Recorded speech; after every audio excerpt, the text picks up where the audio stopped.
Welcome to the program, ladies and gentlemen. Let's get right to it. We're super psyched. Back on the program, Mr. Yes, Alex Winter. Round of applause for Mr. Alex Winter. Yes. And your fancy new digs, I must add. Are you impressed now? I'm very impressed. Yeah, I'm waiting for Sally Jesse to come out and ask me about my childhood. I want to really hear your kind of crash course 101 about what the hell Bitcoin is. I understand it only so far. A lot of our listeners, we talk about this all the time. We've had financial analysts on the show talking about it. I want to hear it from you. You're doing the research. You're in production. What the hell is Bitcoin? What is Bitcoin? Where does it come from? And is there like money in a vault somewhere that represents Bitcoins? How does it all work? Okay, how it works.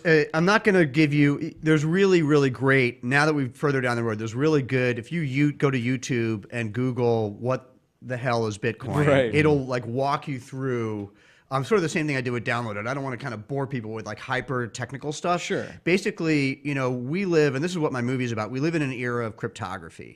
The internet itself was sort of architected around cryptography, and it's taken a while for that to actually enter our lives in a fundamental way. Sure. And when I say the shiny object about the deep web and the dark net, is that what's happening in the media, just like with Napster, was like, it's piracy, it's free Madonna songs. It's like, that was the shiny object. And over here, there was hundreds of millions of people creating a global community, which is a little bit more important than pulling a Madonna track down for free, right?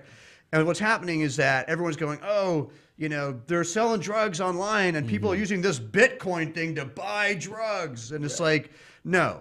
I mean, yes, they are, just like they're using, U.S. currency to buy drugs. Sure, yeah. People use various forms of exchange to purchase drugs. This is a known fact. It's been happening for a while. Yeah, it's been happening for a little while. Yeah. Just as there's been drugs online for a little while. Just a little bit. Yeah, like, since it first showed up.